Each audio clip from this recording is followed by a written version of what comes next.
Well, hello, everybody, and welcome to the Week Unspun, a weekly live look at the news through a PR lens. My name is Fazana Badwal in London. My name's Doug Downs in Canada's Rockies. I'm David Gallagher, back home in London. Now, what do we have in store for you this week? We are tracking how people with power react to uncertainty and what they're choosing to say or not to say. Our lead story is going to be from the US and what business leaders are signaling and avoiding as policy shifts accelerate. Then we're going to zoom out to the political layer with PM Starmer in China, the EU in a trade deal with India, and we may be seeing this early shaping of new alliances, this new world order that everyone has been talking about. And also, how do public sentiments weigh in when these policy pivots are faster than people can keep up with? And then we're going to discuss Barry Weiss, the editor-in-chief of CBS News, what her story reveals about modern journalism, where it's heading. And as always, please feel free to drop your thoughts in the chat. Do give us your comments, and we're going to try and go over them before the end of our show. Over to you, David. Hey, thanks, Farzana, and good to be back. Good to see you as well, Doug. As you know, I spent 2 weeks in the U.S. where really all eyes, all cameras were on Minnesota and the events unfolding there. And if you don't know what was happening there, the state's in the middle of a gigantic federal immigration enforcement surge, which led, sadly, tragically, to the shooting of two protesters in Minneapolis. Now, we've talked on this show a lot about this idea of strategic silence. And this idea that companies, the business sector in particular, often tries to stay out of the political fray. They don't want to comment on political or policy issues, especially if that runs risking the ire of the Trump administration or the MAGA movement. And I think you could kind of understand why they would stay quiet.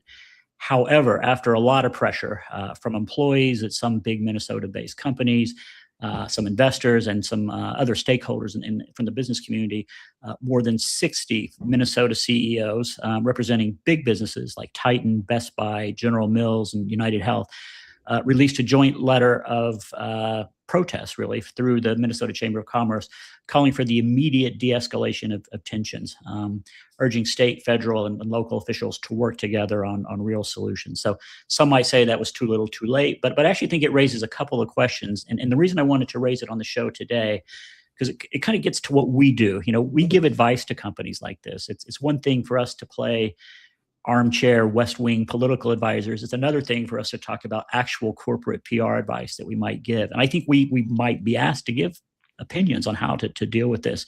So kind of a two-part question, and maybe I'll do this first with you, Farzana, and then with Doug. But I think this Chamber of Commerce letter of 60 approach, it's kind of a standard corporate response to a touchy issue in terms of giving them some sort of herd immunity.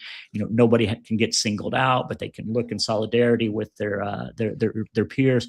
So I think that's interesting. I want to get your take on that. And then Doug, I want to come to you maybe with a slightly different angle on that, because I think it raises maybe a different strategic approach. But is this normal, do you think, Farzana? Was this a good corporate approach to sign on with colleagues?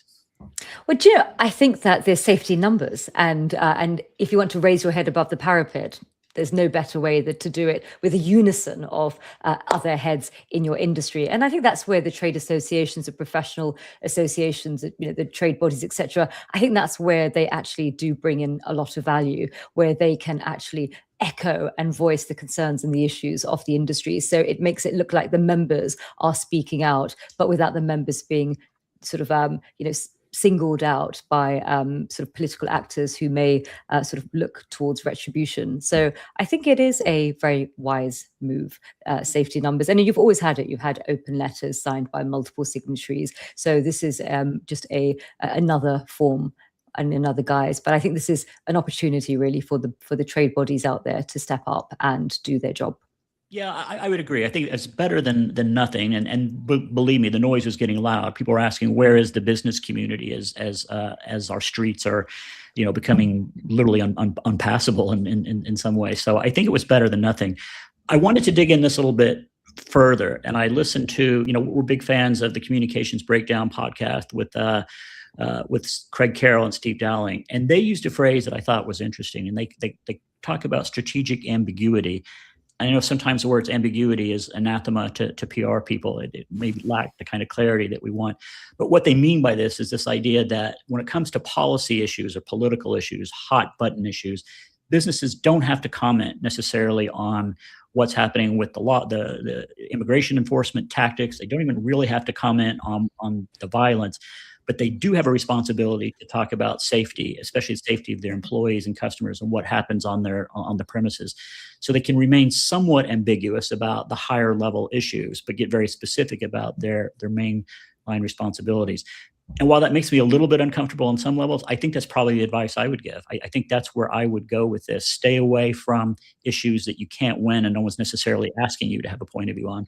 But you do have a responsibility to communicate about the safety and well-being of key stakeholders like your employees or like your customers. So Doug, I wonder how that strikes you. Is that enough, or is that a step too far? Yeah, and it's important because you and I sort of see through a slightly different lens, right? You see things through this lens, and I see things through this lens sometimes, but we wear the same pair of glasses, so to speak. I thought strategic ambiguity, great term that Craig and Steve put together. I call it not stepping in it, because anything you say that expresses opinion is going to tick somebody, a big group off, and you're just adding gasoline to it. You know, trying to sit, I don't know, David, I think trying to tell people this is right, this is wrong, not right now. De-escalation is incredibly important. And I said, I think it was last week, the onus for de-escalation is probably on law enforcement. And I'm not saying law enforcement is wrong here at all, but it's probably on law enforcement because that is the professional body. You can't ask the mob to de-escalate, but government leaders have a responsibility to there as well. I thought the silence on perspective was the right move in this case. Yeah, I would agree. You know, I hesitated slightly. I went back and looked to see what the response was on social media to the letter and to this criticism. Idea. Yeah, and it was, you know, some of the businesses got lit up in terms of, you know, how they failed to take a moral stand or an ethical stand. And I'm not disagreeing or agreeing with that necessarily, but I do think if you're giving advice to a business and they've got commitments to shareholders, stakeholders in the community, your job is to help them thread that needle, and not necessarily to solve the bigger problem, which remains, but how to protect the interest of their employees and their customers. I thought the strategy was on target. Yeah. And also, David, I think, you know, in those situations, sometimes you're damned if you do and damned if you don't. Exactly. And I think what, you know, from a PR perspective, what's important is that when you put together statements in these, you know, highly contentious, polarized topics, it's important to get people who do not have the same viewpoint so that you understand how it lands in both parties. Because often what you see with some organizations is they make a mealy-mouthed sort of statement and they end up winning no friends and they alienate both sides. Yeah. Well, speaking of damn if you do and damn if you don't, you were at an event this week, right? Talking about rapid shifts in policy and the whiplash it might cause. Maybe take us through what the event you spoke at. I thought it was fascinating. Yeah, so I spoke at a panel and it was really to launch the final report from the Business and Democracy Commission. And that's in part sort of supported by the Chartered Institute of Public Relations, where I'm president this year, as well as Ipsos. And it's been spearheaded by a consulting firm called Jericho. And what was quite interesting is that the room, as you can see, was absolutely full because people are looking for a PR framework to manage and protect reputation through these highly contested times. And as you can see, everyone was sort of at the edge of their seats because everyone's looking for a methodology. And so this report, which is free to download, and we're going to have the link in our show notes and also in our social media comments. And so please do. And what they really identify that number one, populism creates a business risk. Number two, policy failures create costs for business. Number three, poor responses damage reputation and revenue. And also disinformation is a direct business threat. Values alignment is essential for talent, but it's complex. You know, younger generations much more interested in leaning into a values gap rather than perhaps older generations. And also the opaque lobbying just erodes that trust. And so that was absolutely fascinating. And I think the report, what it does, it actually gives you a framework in terms of how to think about if your organization all of a sudden is in the eye of the storm, how can you give strategic counsel to senior stakeholders in how to respond, whether it's strategic silence or you lean in. And I think that framework is really important because you need a framework to operate from. So, because often when you're in the middle of a crisis, you're in fight or flight mode. And sometimes your sort of cognitive thinking isn't as good as you would like it to be when all of a sudden you're in the middle of a crisis. So having frameworks and developing them that are agile enough that could work from a case-to-case basis is important going forward. Now, speaking of policy pivots and how do organizations sort of navigate it, we also this week saw our Prime Minister Keir Starmer and his sort of state trip to China. It puts the UK and China back into the spotlight. And what's really interesting is back in the UK, you've had this huge debate about China's proposed super embassy, and you've had a lot of protests against it. And what I wanted to sort of try and understand is that narrative gap. You've got policies that are pivoting super quick, alliances that are shifting, which would normally happen over the course of decades, and all of a sudden it's happening within months, within weeks even. And there is a lag because the public are used to China not quite being a friend, but being a bit of a foe, because there's been, many years of anti-China rhetoric, for instance, in the UK. And so all of a sudden, our Prime Minister is there looking for cooperation. And of course, the public are perplexed. So I want to ask you, David, how would you sort of advise where you've got policy that is moving much faster than actually the public can keep up with in terms of shifting their sentiments? Yeah, it's interesting. I re-listened to Mark Carney's speech from Davos last week, which I think we spoke about last week, and I kind of heard it with different ears today, if that makes sense. And one of the comments that really stood out for me was this idea that we're not going through a transition right now; we're going through a rupture. And I think the speed with which we will see changes in policy, changes in strategy, not just at the nation state level, but at the business level, will be really pretty rapid and pretty frightening in some ways in terms of how quickly things are moving. And there will be this lag between public opinion about what they've been told before and where things are going now. I guess what I liked about Starmer's approach, and I know there are people in the opposition who won't like parts of it, but he seems to be moving at two speeds. So definitely he's addressing the bread and butter issues right now. There's some good things have already come out of this, visa-free travel to China from British citizens, no tariffs on Scottish whiskey, a few kind of quick wins that he could talk about. But then he's also saying we need to take a more pragmatic, cautious approach to what are some really real remaining issues with the relationship with China. So I think he's trying to, again, thread that needle between here's some immediate benefits and here's some things that we can we need to work on together. I also like the fact that he phalanxed himself with business leaders who are all there to talk about benefits to shareholders and customers. What the real changes will be, I think, remains to be seen. But we're going to hear a lot more pivots and rapid developments in the near future, I think. And I think that's just the new way of the new normal for business. And David, I also I thank you for that. I want to bring Doug in because actually you also had the EU and India, and they announced a new trade deal. And so what you're seeing Keir Starmer going off to China, EU going off to India. There's obviously tensions with tariffs with China and India and obviously the US. They're sort of bilaterals. How can institutions like the EU, countries like the UK, actually have their cake and eat it? How can they actually, pursue these trade opportunities and alliances with China, with India, with other countries, and not sort of incur the wrath of the White House? Canada went to China as well and struck a trade deal. You're just ignoring the islands over here. I get it. I think they can. And it's to frame it to an agreeable value that most, even American audiences would agree with, even Washington would agree with. I think there's a hierarchy to communication. I've always kind of lived by this. You have values at the very top. You have attitudes in the middle. I've got an attitude about taxes, but I have values that sometimes supersede those. Don't like paying taxes. And then opinions that we sort of fight about that really aren't very deeply entrenched. So from a PR perspective, I think you frame this as diversification and resilience and not swapping sides, because that's a value that people would disagree with. On China, the UK line has to be engage where it serves national interest, de-risk where it touches security. On India, kind of easier because it's a values compatible partner. And the EU-India trade deal, the mother of all deals, as they're calling it, is being positioned as commercially significant and rules-based.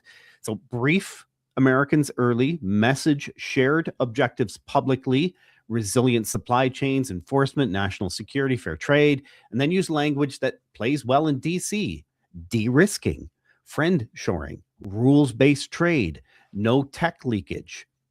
Because the White House backlash isn't going to be about trade existing. It's going to be about trade being framed as a pivot away from the US. Diversify your trade, not your values. Put really simply, it's okay to de-risk. Just don't defect. Those are my thoughts on it. I like And I think I want to transition over to Barry Weiss, the new CBS News lead, because I think this could be a pivot point for journalism. Barry Weiss built a following by criticizing mainstream newsroom acceptable views and really coming to the forefront now. You may not know the history of Barry Weiss, but longtime journalist, media entrepreneur. Now she's taking on a very different role. She's leading CBS News editorially. And that matters because CBS isn't just another news outlet. It's one of the last household name news institutions that people still associate with the news. Walter Cronkite, and that's the way it is. That's why this is starting to get attention. Earlier this week, an internal address that Weiss gave to CBS News staff started circulating on social media and screenshots. And once that happened, it stopped being an inside baseball newsroom story, and now it's a public one. Is she admitting that journalism is broken? In effect, yeah, she is. The tone's unmistakable. If CBS keeps doing what it's doing, it loses. And she's making a bet on what the fix is. In that internal address, she makes a few tight points. First, she acknowledges skepticism about her leadership and says she's not asking for trust. She has to earn it. Second, she argues we're living in a moment of overwhelming information and somehow we understand less. It's probably due to the disinformation that's out there. And third, she says CBS has to stop thinking like a linear television network. Amen. It's no longer competing for ratings. It's competing for attention across every screen.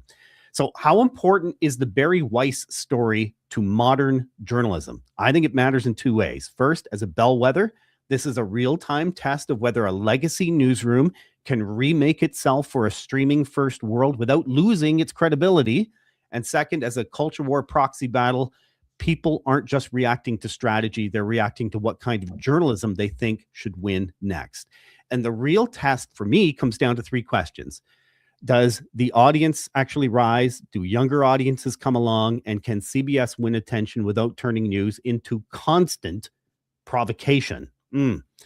If the answers are yes, this becomes a turning point. If not, still a big story, just David, kind of a different one. But for me, this could be a transition in how journalists begin to think about themselves, but that's going to be a long haul for that to happen. Yeah, when you first told me about the story, I was a little dubious in that looking at this as a referendum on journalism.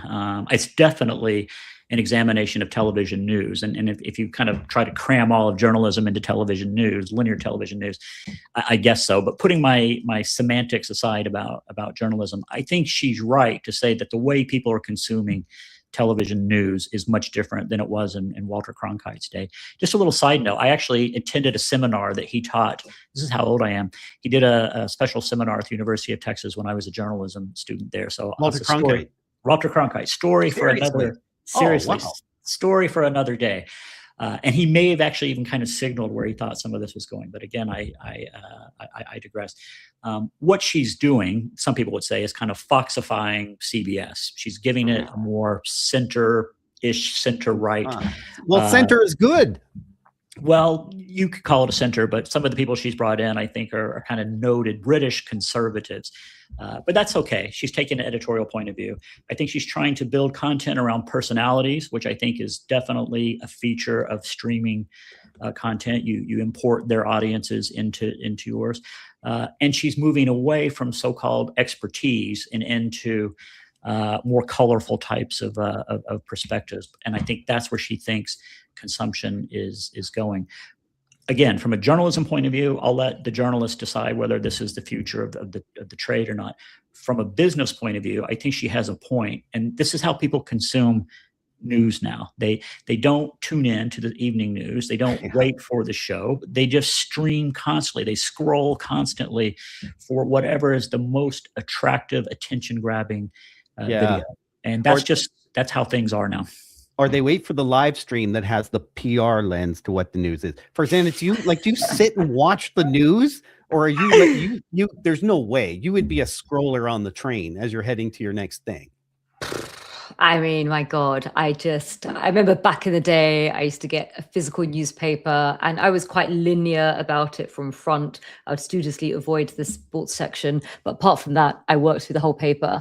And so I think it's gone from linear to just scatter. So Exactly. Whatever, and it's a little bit serendipitous now. There's sort of the news stories that get my attention. It's not really down to here's a particular outlet that I like because I'm on the left or I'm on the right, and I'm just going to read it religiously from front to back, and give them in essence control over my sort of worldview. What happens now is I'm on countless WhatsApp groups. It depends on who decides to read a news story and share it, and then it will appear in front of me. I scan through different sort of apps, and wherever my sort of attention goes, and through conversation, people, oh, did you hear the story? And then I'll do a little search on, I don't know, Google News or Apple News to see who's written about it. So it's very fragmented, and of course, it sort of leads us into, I think, this book that was written in the past called "The Merchants of Attention." And I think what's happened is journalists have to become a bit more sort of competitive, because they had it good for a long time. They had it good. did. They were not competing. Now they're competing with multiple screens. And I think that, and I think it's quite sad, because I mean, I love journalists and I love journalism. And I think it's a very important critical pillar in our society. And without it, we are all much poorer. And if you look at the BBC, their sort of mandate is to inform, is to educate, and it is to entertain. And now the fact is that what's going to get you eyeballs is not necessarily the inform and the educate bit, but the entertainment bit. And so this high-minded journalism that BBC has, which I think is so important for society, I think, the inform and the educate, quite frankly, you have to compete with, other platforms that are completely geared up to grabbing your attention. And you're also competing with sort of influencers who are anonymous, who can say what they want when they want, even if it's true or not true. They don't care. They get the eyeballs. So it's a very, very unfair and it's not a level playing field anymore with traditional journalists and influencers, because with traditional journalists, they say something is wrong, you can haul them over the coals. Look what happened with the BBC. You cannot do that with some anonymous person that is tweeting away, saying all sorts of unfair and untrue allegations. Yeah, we can blame. I teach a course, if I can just say, I teach a journalism course with graduate journalists in Rome, and these are I don't want to say kids, young students from around Europe, and to a person, none of them has the ambition of being a traditional journalist. They all want to stand in front of the camera and basically be a news influencer, be a broadcaster. They want to be a broadcaster. They want the training. They want to understand how to put the package together. They want to, in my words, appear to be a journalist, but they don't really care if they've got the BBC or CNN chyron underneath them. And so I have faith that the next generation will rise to the technological or attention-grabbing challenges, but it's going to look a lot different than what we grew up with. The only solution, David, is you give them my card because they should start a podcast. But I tell them that every time, start a podcast. Exactly. Yes. Yes. Well, speaking of how we come across and on different platforms and channels, I did tune in to Stories and Strategies, and you spoke to Liz Brooks. Yeah. Great story, or a great conversation with her, and about how what I took away is you present yourself consistently, but you're received differently, kind of depending on who's watching and how they're watching you. And I thought that was a good wake up call for all of us as we think about our own personal brands or how we try to come across.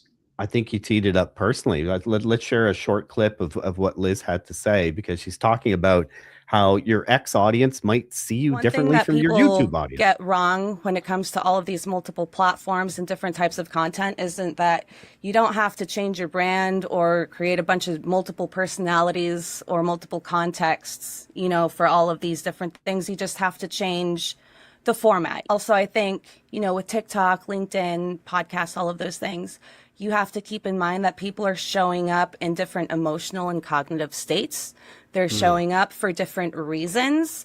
So, like with TikTok, you need to make it a little bit more grabby, a little bit more entertaining, versus LinkedIn, where people are trying to look for learning and authority. That's more where you can show that different, more professional side of yourself. So Liz had two keyboards behind her, and this idea of your message can be the same, but it can feel different. Think about it as playing the same music on different musical instruments, right? That it's essentially the same. The feeling is just different. That's the story that's out there right now. So let's go to the mailbag, so to speak, or the comments that we got. This one's from Arnab Chowdhury. Arnab, I hope I'm saying your name right. The font is really small. Opinion versus news will be a challenge when one wants to be a broadcaster. Is that an existential threat? If people we are perceiving as journalists actually perceive themselves as broadcasters or influencers, whatever term you want to use, yes, because journalism is needed in a functioning democracy. We need an independent body with no axe to grind and only the will of the people to share information and allow the people to make up their own minds. Okay, that's called critical thinking. And that was the concept that evolved from early newspapers, because early newspapers were all like this. They were all about telling people how to think. But in the early 20th century, that evolved. And David, that must be part of the course that you teach as well. Yeah, no, and I agree. It is an existential threat to democracy and to a free market. I mean, we have to have access to real information, whether you call those facts or not. We have to have access to legitimate information. So yeah, it's going to be a bumpy ride, I think, for the foreseeable future. Arnab, thanks so much for the comment. Time to wind us out. Thank you so much for sharing a bit of time with us, whether it's your afternoon in the UK with your second pint, or in the morning over here on the island with your second coffee. I appreciate your time. As always, thanks to superstar producers Emily Page and Solomon eBay, who flew solo today. Oh, we got another comment here as I'm winding down from Kevin, my journalism school teacher and old Mirror guy, said, "People make news. That has not changed." Yeah, I would say absolutely. The Week Unspun is a co-production of Curzon Public Relations, Full-Gate Advisors, Stories and Strategies podcast, recordings on Apple, Spotify, and YouTube. Give them a listen. And our final thought for today: most conflict is two people with fear trying to feel safe at the same time. Have a safe and happy weekend. Cheers.